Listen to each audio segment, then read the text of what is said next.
"You are a barren field, my lady, a beautiful, exquisitely planted garden that yields no fruit." The words, spoken with the cool precision of a surgeon making an incision, did not make her flinch. Genevieve had been expecting them, or some variation of them, for months. The finality of them, however, landed like a stone in the pit of her stomach. She stood before her husband, Lord Ashworth, in the center of the morning room, a room she had decorated herself in shades of pale blue and cream. It had always felt like a cage, and now she understood why. It was never truly hers. "I have been patient," he continued, pacing before the unlit fireplace, his reflection a dark slash in the polished marble mantelpiece. "2 years is more than patient. It is a testament to my affection for you. But my name, my line, requires an heir. You cannot provide one. Therefore, our arrangement has reached its conclusion." An arrangement. He called their marriage an arrangement. A wave of something akin to nausea, cold and acidic, rose in her throat. She swallowed it down. She would not give him the satisfaction of her tears, of her collapse. She had cried all her tears in the lonely darkness of her bed, night after night, while he slept soundly in his own chambers, his duty long since done and her failure catalogued. "The carriage is waiting, my lady," he said, stopping to look at her. Not at her face, but at the heavy rope of Ashworth sapphires around her neck. "It will return you to your father's house. You will of course leave the jewels. They belong to the next Lady Ashworth." She felt nothing. A strange, hollow numbness had enveloped her, a mercy from the gods she had long stopped praying to. Her fingers, steady and sure, went to the clasp at the back of her neck. The metal was cold against her skin. With a faint click, the necklace came free. It was brutally heavy in her hands, a beautiful, glittering manacle. She walked to the marquetry table by the window and laid it down. The sapphires glittered against the polished wood, cold and dead as a winter sky. "I will retrieve my things," she said, her voice a stranger's, flat and devoid of emotion. "Your maid has already packed a small trunk, the necessities only. Your gowns and other adornments will remain. It would be unseemly for you to arrive at your father's house in such finery. It might suggest you are not appropriately contrite for the crime of a body that would not perform as commanded." She looked at him then, truly looked at him for the first time in what felt like a year. Marcus was handsome, his features carved with an aristocratic certainty that the world owed him everything. He had seen her as another acquisition, the loveliest of his collection, and now she was being returned for a flaw in her craftsmanship. She gave a single, sharp nod. There was nothing more to say. Words were useless against the wall of his pride. She turned and walked from the room, her back straight, her head held high. She did not look back. She felt his eyes on her, not with regret, but with the cool assessment of a merchant watching damaged goods being carted away. The journey home was a blur of green fields and gray skies. The rhythmic clatter of the horses' hooves on the road was a funeral drum for the life she had known. She was Lady Genevieve Ashworth, a wife. Now she was simply Genevieve Croft, a daughter again, but a spoiled one. Returned. The word was a brand, an invisible mark of shame she would carry for the rest of her days. Her family's home, Croft Manor, was smaller than Ashworth's estate, but it had always felt warmer. Today, it felt suffocating. Her father, a man whose pride was his only real currency, met her in the hall. His face, usually ruddy and cheerful, was a mask of strained disappointment. Her mother fluttered around her, her hands twisting a lace handkerchief, her eyes full of a pity that felt worse than any anger. "My poor, poor girl," her mother whispered, her voice trembling. Genevieve wanted to scream. She was not a poor girl. She was a woman of 24 who had been publicly and privately humiliated, discarded like a worn-out glove, but she said nothing. She allowed herself to be led to her old room, a place of girlish pinks and ivories that felt alien to her now. It was the room of a stranger, a naive girl who had believed in love and duty and the promise of a shared future. That girl was dead. In the days that followed, a thick, cloying silence descended upon the house. It was broken only by the whispers of the staff and the rustle of her mother's skirts as she paced the halls. Genevieve was a ghost in her own home, a living embodiment of failure. She ate her meals alone in her room, unable to bear the weight of her father's accusing silence or her mother's weeping sympathy. She spent her hours staring out the window at the overgrown garden, a place she had loved as a child. The roses were tangled with weeds, the paths obscured by moss. It was a perfect reflection of her own life, once cultivated, now left to ruin. She had taken only one thing from Ashworth's estate, a small, crudely carved wooden bird her own father had made for her when she was a child. It was tucked away in a drawer, a small solid piece of a time when love was simple and unconditional. She would take it out at night, its smooth, worn wood a small comfort in the vast, empty darkness. On the 5th day of her exile, news arrived that shattered the quiet misery of Croft Manor. It came in the form of the local gossip, Lady Danbury's cousin, who could not resist a visit to witness the Croft family's shame firsthand. "Have you heard?" the woman chirped, her eyes bright with malicious glee. "The Duke of Blackwood is looking for a new wife." Genevieve's mother shushed her, casting a panicked glance toward the stairs. But it was too late. Genevieve, descending for a glass of water, had heard everything. The Duke of Blackwood, Alistair Beaumont, a name that was a legend in the county. A man of immense power and wealth, a widower of 18 months, and most notoriously, the father of 6 children. The duchy was said to be in a state of utter chaos, a place where governesses fled in tears and tutors lasted less than a season. The Duke, it was whispered, was at his wits' end. "They say he needs a duchess before the London season begins," the gossip continued, her voice dropping to a conspiratorial whisper.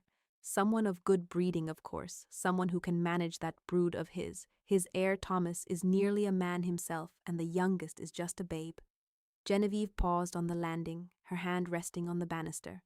A strange cold thought, sharp and clear as a shard of ice, pierced the fog of her despair. A desperate duke, a brood of motherless children, and a disgraced, barren woman in need of a refuge. The pieces fit together with a terrible, logical precision.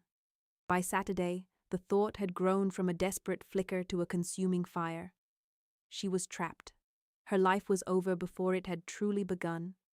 She would live out her days in this house, a spinster aunt, a cautionary tale whispered at tea parties, unless she could trade one cage for another. But perhaps this new cage would have a different purpose. It would not be a cage for breeding. It would be a cage for raising. That afternoon, a carriage bearing the crest of the Duke of Blackwood rolled up the gravel drive of Croft Manor. Her father, summoned by a footman, went pale. Her mother nearly fainted. Genevieve, watching from her window, felt a tremor of something that was not fear, but a grim, terrifying resolve. She had done nothing. She had not written, had not sent a message. He had come on his own. The whispers had traveled, as whispers do. The news of her return, her public disgrace, had reached the ears of the one man in England who might see it not as a flaw, but as a qualification. Alistair Beaumont, the Duke of Blackwood, was a man carved from granite and exhaustion. He was taller than she had imagined, with broad shoulders that seemed to carry the weight of the world. His dark hair was threaded with silver at the temples, and his eyes, a startlingly intense gray, were shadowed with a weariness that went bone deep. He was not handsome in the polished, perfect way of Lord Ashworth. He was powerful, raw, and utterly depleted. He met with her father in the study for a quarter of an hour. Genevieve waited in the hall, her hands clasped so tightly her knuckles were white. She could hear the low murmur of their voices, her father's high and strained, the Duke's a deep, steady rumble. Then the study door opened. Her father emerged, his face ashen. "He wishes to speak with you," he said, his voice barely a whisper. "Alone." Genevieve walked into the room. The Duke was standing by the window, looking out at the neglected garden. He turned as she entered, and his gray eyes swept over her, taking in her simple gray gown, the absence of jewels, the quiet dignity of her posture. It was not a look of desire. It was one of pure, unadulterated assessment. "Lady Genevieve," he said, his voice gravelly. He did not offer a bow or any of the usual pleasantries. "Thank you for seeing me. I will not waste your time with social niceties. We are both beyond them, I think." She inclined her head. "Your Grace, I have a problem," he stated, getting straight to the point. "A significant one. I have 6 children, ranging in age from 17 to 5. They are spirited. They have driven away 4 governesses in the last year. My house is in chaos. My heir needs guidance. My daughters need a woman's influence, and my youngest need a mother. I need a duchess," he paused, his gaze unwavering. "You, Lady Genevieve, need a position. You need a home, a title, and a purpose that does not involve producing an heir. Your recent misfortune has been widely discussed. Your husband has declared you barren. For most men, that is a fatal flaw. For me, it is a unique qualification." The sheer brutal honesty of it struck her like a physical blow. He was not offering romance. He was not offering affection, he was offering a business contract, a trade of his name and protection for her service as a mother and a manager. She felt a hysterical laugh bubble up inside her, and she ruthlessly suppressed it. It was insulting, it was audacious, it was the most honest proposition a man had ever made her. "You wish to hire me," she said, her voice steady. "As your duchess." "Precisely," he confirmed. "You are of good birth, you are intelligent, you have run a great house, and you will not complicate my life with the expectation of more children. My late wife, God rest her soul, gave me 6. It is enough. It is more than enough." A flicker of pain crossed his face as he spoke of his late wife, so quick she almost missed it. This was not a man looking to replace a lost love. This was a man trying to keep his family from drowning. "What would you expect of me?" she asked, her mind racing. "I would expect you to be the Duchess of Blackwood in all public-facing matters. I would expect you to bring order to my household. I would expect you to oversee the children's education and welfare. I would expect you to be a mother to them in function if not in feeling. That part," he added with a hint of something grim, "you will have to earn from them. They will not give it easily." "And what of you, Your Grace?" she asked, her voice sharp. "What role would you play in this arrangement?" He looked surprised by the question, as if he had not considered it. "I am their father. I provide for them. I will continue to do so." "That is not what I asked," she pressed, a spark of her old fire returning. "Will you be a partner in this? Or will you hand me the reins to your chaotic household and retreat to your study and your clubs, content to have solved your problem?" A long silence stretched between them. He studied her, and for the first time she saw something other than exhaustion in his eyes. It was a flicker of respect. "The last few years, I have been adrift," he admitted, his voice low. "My wife ran the world inside the house. I ran the world outside it. When she died, the world inside collapsed. I do not know how to fix it." It was a confession of profound vulnerability, more intimate than any declaration of love. He was not a tyrant like Ashworth, he was a man utterly lost. "If I agree to this," she said slowly, the words tasting strange on her tongue, "I will not be your governess or your housekeeper. I will be your wife and the Duchess of Blackwood. I will have full authority over the household and the children's upbringing. And I will expect you to stand with me, not behind me or in front of me, but beside me. When the children defy me, you will support my decisions. When the staff questions me, you will reinforce my authority. We will be partners, Your Grace, or this will not work." He stared at her, his expression unreadable. She had laid down her terms, a returned disgraced woman dictating to one of the most powerful men in England. The sheer audacity of it made her feel light-headed. "You have courage, Lady Genevieve," he said at last, "more than they give you credit for." He walked towards the door, then paused, his hand on the knob. "I will give you until Sunday to decide. A special license can be arranged by Monday. My carriage will return tomorrow for your answer." He left. She stood alone in the suffocating quiet of the study, the scent of old leather and his masculine presence lingering in the air. A choice.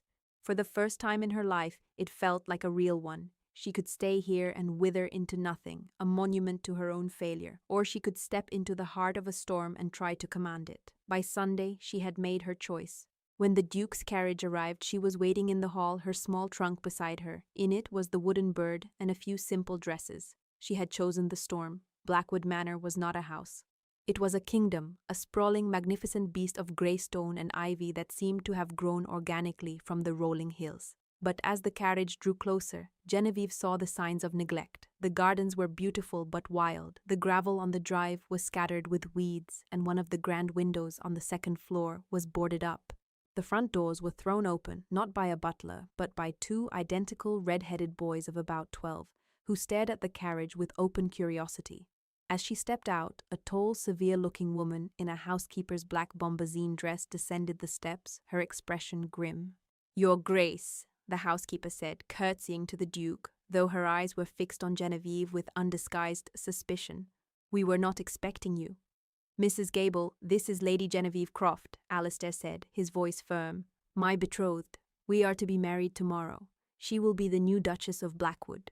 A cannonball exploding in the grand hall could not have produced a more stunning silence. Mrs. Gable's mouth fell slightly open. The twin boys' eyes went wide. From the shadows of the cavernous hall, Genevieve could sense other figures, other eyes, all fixed on her, the intruder, the replacement. Then, from the top of the grand sweeping staircase, a voice, cool and sharp as winter frost, cut through the tension. "Father, what is the meaning of this?" A young woman stood there, her hand resting on the carved oak banister. She was perhaps 17, tall and slender, with Alistair's dark hair and a fierce, proud beauty. Around her neck she wore a simple gold locket. She was the image of what her mother must have been. This was Eleanor, the eldest. "Eleanor, this is Lady Genevieve," Alistair said, his tone weary but unyielding. "Show her the respect due to your future mother." "I have a mother," Eleanor retorted, her voice trembling with barely suppressed fury. "She is buried in the churchyard. We do not need another one." With a swirl of her black skirts, she turned and vanished down the upper corridor. One of the twins snickered. The other kicked at a loose stone. Mrs. Gable's expression hardened into a mask of polite hostility. Welcome to Blackwood, Genevieve thought, a bitter taste in her mouth. This was not a storm. It was a war, and she had just stepped onto the battlefield with no armor and no allies.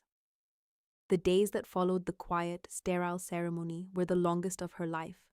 Alistair, true to his word, had given her the title of Duchess and the keys to the household accounts. He then retreated to his study, leaving her to face the chaos alone. He had given her authority, but he had not given her his presence. He had failed their contract on the first day.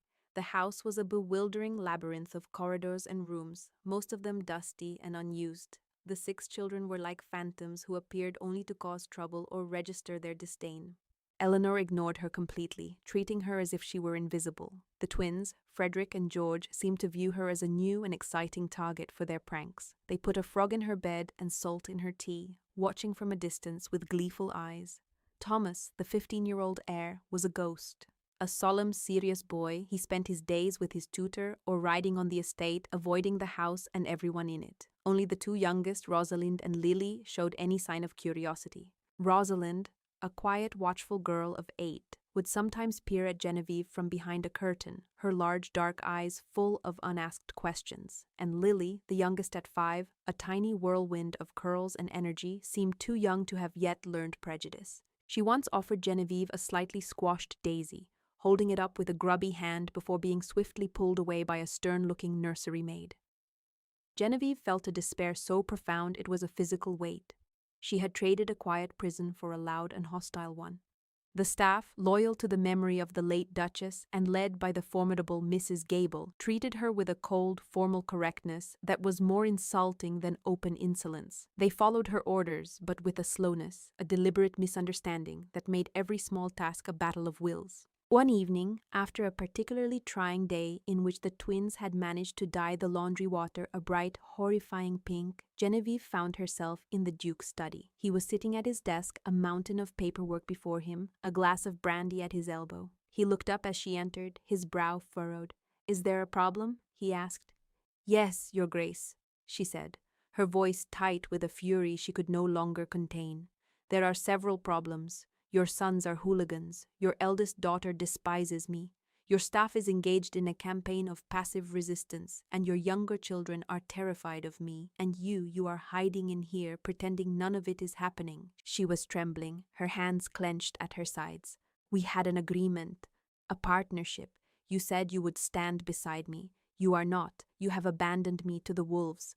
Alistair had the grace to look ashamed. He stood up, running a hand through his hair. "Genevieve, Do not apologize," she cut him off. "Apologies are meaningless. Action is what matters.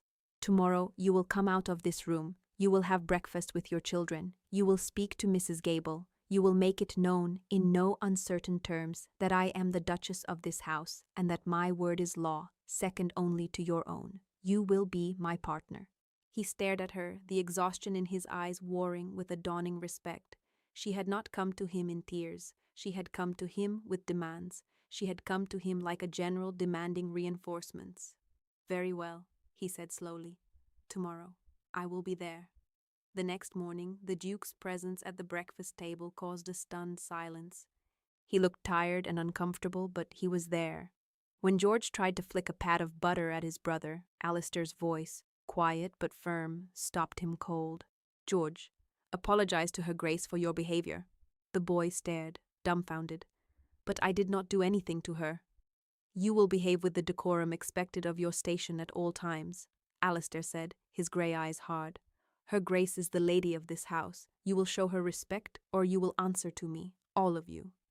He looked around the table, his gaze lingering on each of his children, ending with Eleanor, whose face was a thunderous mask of resentment. It was a small victory, but it was a start, the first stone in a new foundation. Genevieve knew she could not win them over with authority alone. She had to find the cracks in their armor. She began to observe, to listen.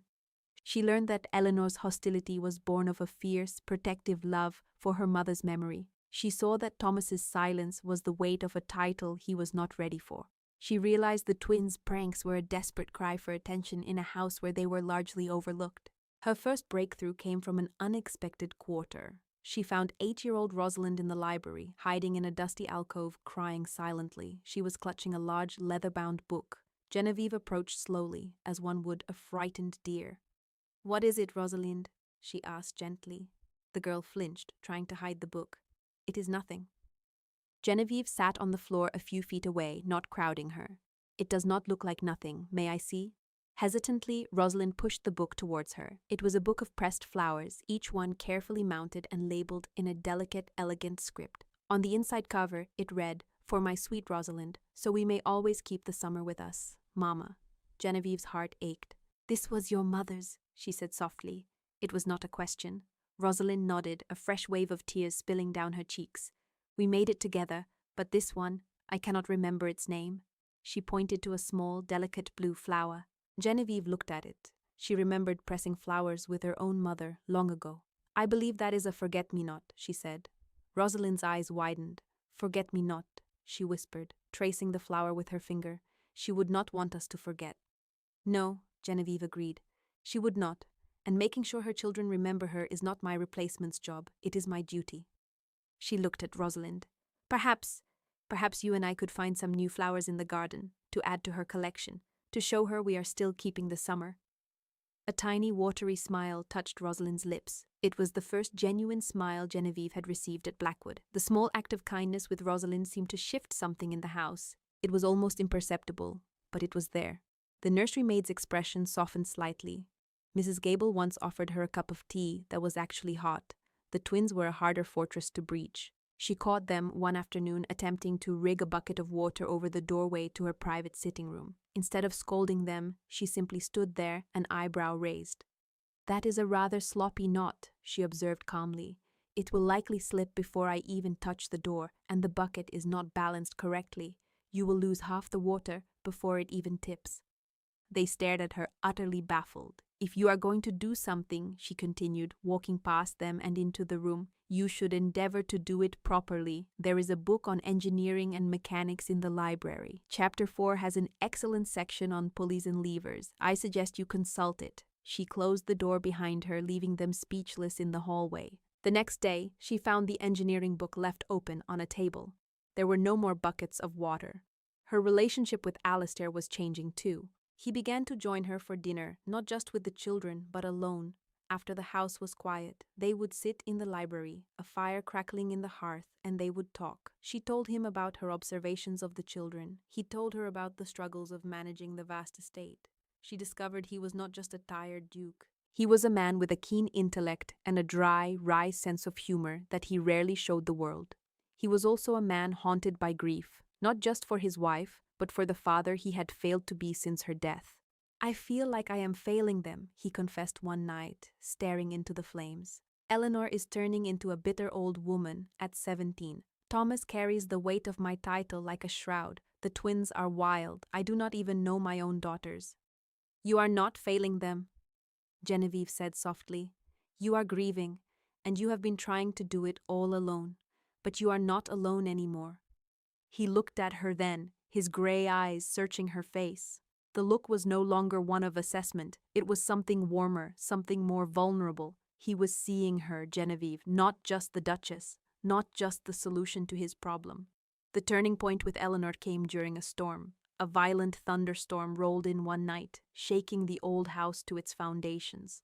A bolt of lightning struck one of the ancient oaks on the lawn, and the crack was like the sky splitting in two. A few moments later, a frantic maid came running. It is Lady Eleanor. She has a fever, and the storm. She is terrified. She is calling for her mother. Genevieve ran to Eleanor's room. The girl was sitting bolt upright in bed, her eyes wide with fever and fear, her breath coming in ragged gasps. Alistair was already there, trying to soothe her, but his presence only seemed to make her more agitated. "Go away," Eleanor cried, shrinking from his touch. "I want my mother." Genevieve took a deep breath. She walked to the bed and sat on the edge.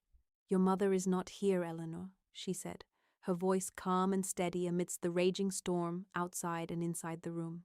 "But I am." She took a cloth from the basin of cool water and began to gently bathe Eleanor's forehead. The girl flinched but did not pull away. "I am not trying to replace her," Genevieve continued softly, her hands never ceasing their gentle motion. "No one could, but I am here now, and I will not leave you to face the storm alone." She stayed with her all night. She spoke to her in a low, soothing voice, telling her stories of her own childhood, of silly things, of brave things. She held her hand when the thunder crashed. She did not try to be a mother. She was simply a woman offering comfort to a girl in pain.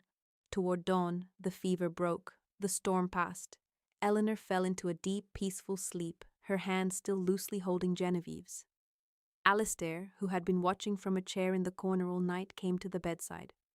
He looked at Genevieve, at her exhausted face and her unwavering presence, and his expression was one of profound, humbling gratitude.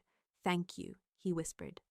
In the morning, when Genevieve went to check on her, Eleanor was awake, pale but lucid. The hostility was gone from her eyes, replaced by a weary, reluctant acceptance. "The locket," Eleanor said, her voice hoarse, touching the gold at her throat. "My mother gave it to me. It has her picture inside." "It is beautiful," Genevieve said simply. "You have never asked to see it," Eleanor stated. "It is yours," Genevieve replied. "It is private." A long silence fell between them. Then, with trembling fingers, Eleanor unclasped the locket and held it out. "You should see her," she said. "You should know who she was." Genevieve took the locket. Inside was a miniature portrait of a beautiful, smiling woman with kind eyes. She looked at the portrait, then back at Eleanor. "She was lovely," she said, her voice thick with emotion. "And she is in you, in your strength, in your love for this family." She handed the locket back. Eleanor took it, her fingers closing around it. "My father, he seems happier since you came." "We are helping each other, I think," Genevieve said. The peace, however, was not to last. News of the Duke's sudden marriage to the disgraced Lady Ashworth had, of course, reached London, and it had reached Lord Ashworth. His pride, already wounded by her swift remarriage to a man of far higher rank, could not bear it. He began to whisper in the clubs, to plant seeds of poison. He insinuated that the Duke must have been a fool, taking on used goods. He revived the story of her barrenness, painting her as a conniving, desperate woman who had tricked a grieving widower. The rumors reached Blackwood via a letter from Alistair's solicitor. Alistair read it, his face turning to stone. He handed it to Genevieve without a word. She read the cruel, familiar accusations, and the old, cold numbness threatened to return. But this time, it was different. This time, she was not alone. "He will not do this," Alistair said, his voice a low growl. "He will not slander my wife, my Duchess." The next week, Alistair took her to London. He did not hide her away. He paraded her on his arm at the opera, at a ball, at every society event. He was a lion protecting his mate, his presence a silent, fearsome warning to anyone who dared to whisper. The confrontation came at a soirée hosted by a marquis. Lord Ashworth was there, holding court in a corner, a smug, superior look on his face. When he saw Alistair and Genevieve, his smile tightened. Alistair steered Genevieve directly toward him. The surrounding conversation faltered and died as people sensed the impending collision. "Ashworth," Alistair said, his voice dangerously calm. "Blackwood," Ashworth replied, his eyes flicking dismissively over Genevieve. "I see you have brought your new Duchess out for an airing." "I have," Alistair said, "and I find myself concerned. I have been hearing whispers, Ashworth. Ugly whispers that seem to originate with you. Words like barren and damaged goods. I find I do not care for them." Ashworth paled slightly, but held his ground. "A man must speak the truth as he knows it, Your Grace." "Indeed," Alistair agreed, "and the truth is a fascinating thing. My man of business, a very thorough fellow, has been making inquiries. He happened to speak with a former valet of yours, a man you dismissed without a reference right after your separation from my wife.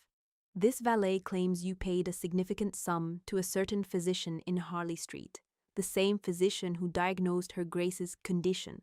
The valet says the payment was to ensure the doctor provided whatever diagnosis you required. Ashworth's face went from pale to ghostly white. He opened his mouth, but no sound came out. The truth, Alistair continued, his voice dropping lower, colder, is that you are a petty, cruel man whose pride could not withstand the possibility that the flaw might lie with you. You sought to destroy a good woman's reputation to protect your own fragile ego, but you have failed. She is now the Duchess of Blackwood, and if I hear one more whisper, one more slanderous word against her, I will not simply expose you as a liar, I will use the full weight of my name and my fortune to utterly and completely ruin you. Am I understood?